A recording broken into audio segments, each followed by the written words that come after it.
The miracle morning on weekends. Waking up early on Saturday gives me an edge in finishing my work with a very relaxed state of mind. There is a feeling of time pressure on weekdays that aren't there on weekends. If I wake up early in the morning before anybody else, I can plan the day or at least my activities with relaxed mind. Oprah Winfrey. I couldn't agree with Oprah more.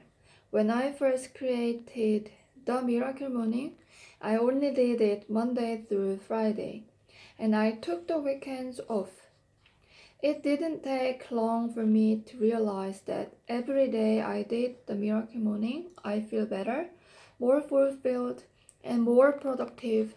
But every day that I slept in, I woke feeling lethargic, unfocused, and unproductive. Experiment for yourself. You may start, as I did, by doing Miracle Morning during the week and try taking the weekends off. See how you feel on those Saturday and Sunday mornings sleeping in. If you feel, like many people do, that every day is better when you begin it with the miracle morning, you might just find that weekends are actually your favorite time to do it. Keeping your miracle morning fresh, fun, and exciting. Over the years, my miracle morning continues to evolve. While I still practice the lifesavers daily and don't foresee any reason I would ever stop needing the benefits of those 6 practices, I do think it's important to make things up and keep variety in your miracle morning. Like a relationship, you always want to keep a little fun and excitement in the mix, so things don't get boring or stale. For example, you might change up your morning exercise routine every 90 days or even monthly. You could try um, different meditations either through a simple Google search or by downloading various meditation apps on your phone. You could create a vision board and update it regularly. As I mentioned during the section on affirmations, you should always be updating your affirmations to stimulate your senses and to be in alignment with your always evolving vision for who you can and want to be. I also adjust my miracle morning on the fly based on my changing schedule, circumstances, and projects I'm working on. When I'm preparing for an upcoming speech or seminar that I'll be presenting, I allocate more time during my miracle morning to practice and rehearse my performance. When I'm traveling to give speeches for colleges or corporations and I'm staying in hotels, I adjust my miracle morning accordingly. For example, I am scheduled to give a late night keynote or a workshop at a conference. I'll move my wake up and start time a little later. Another example of making adjustments based on my current projects has been during these past few months, as my miracle morning has ironically been heavily focused on completing this book. I've still maintained the lifesavers. I've just done a shortened vision so I can focus more of my time on writing. As you can see, you can always design and customize the miracle morning to fit your lifestyle. Final thoughts on customizing your miracle morning. Humans need variety, It's important that you keep your miracle morning feeling fresh and new. As one of my first mentors once told me, whenever I complained about my work as a sales rep getting boring, whose fault is it that it's boring? And whose responsibility is it to make it fun again? This is a great lesson that I've never forgotten.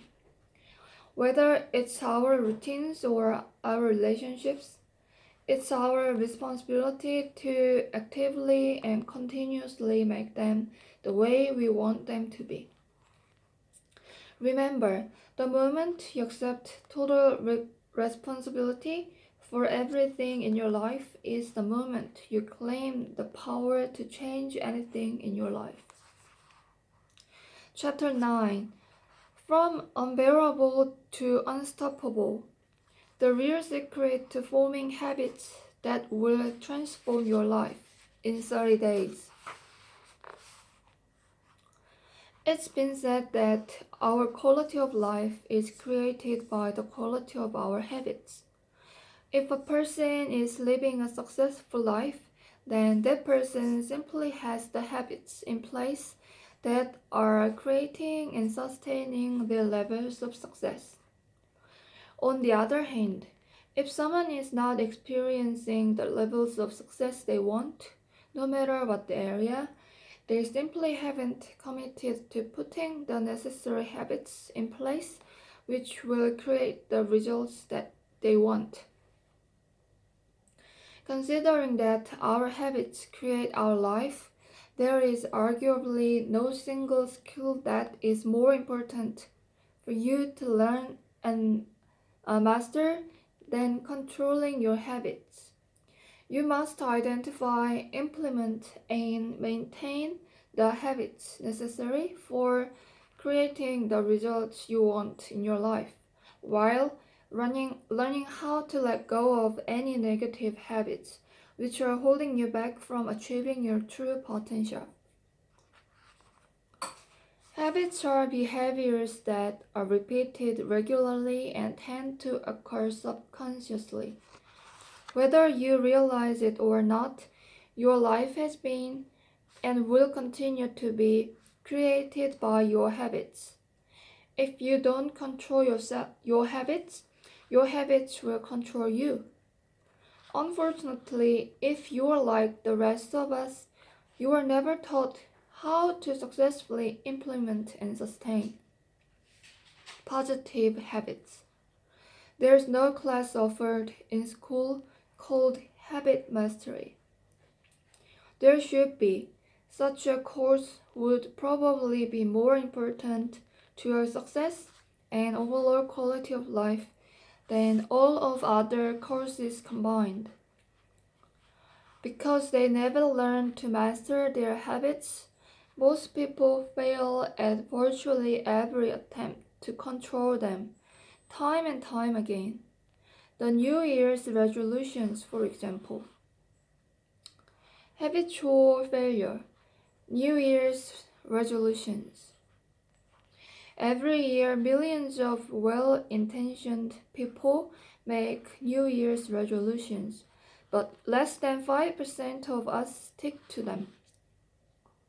NYR is really just a positive habit, like exercising or early rising.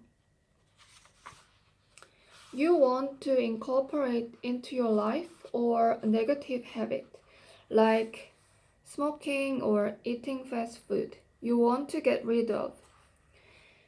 You don't need a statistic to tell you that.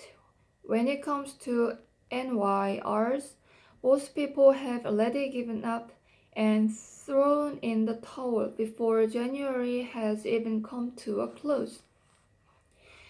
Maybe you've seen this phenomenon in real time. If you've ever gone to the gym the first week of January, you know how difficult it can be to find a parking spot.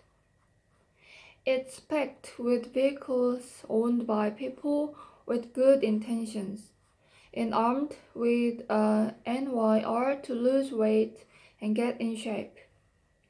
However, if you go back to the gym closer to the end of the month, you will notice that half of the parking lot is empty, not armed with a proven strategy to stick with their new habits. The majority continue to fail. Why is it so difficult to implement and sustain the habits we need to be happy, healthy, and successful? Addicted to the old. Change is painful. Yes, we are, at some level, addicted to our habits, whether psychologically or physically. Once a habit has been reinforced through enough repetition, it can be very difficult to change. That is, if you don't have an effective, proven strategy. One of the primary reasons most people fail to create and sustain new habits is because they don't know what to expect and they don't have a winning strategy. How long does it really take to form a new habit?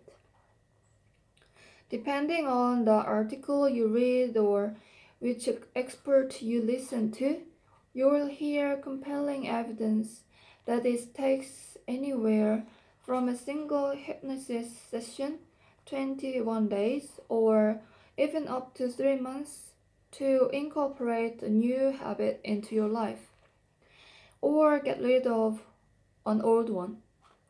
The popular 21-day myth may come from the 1960 book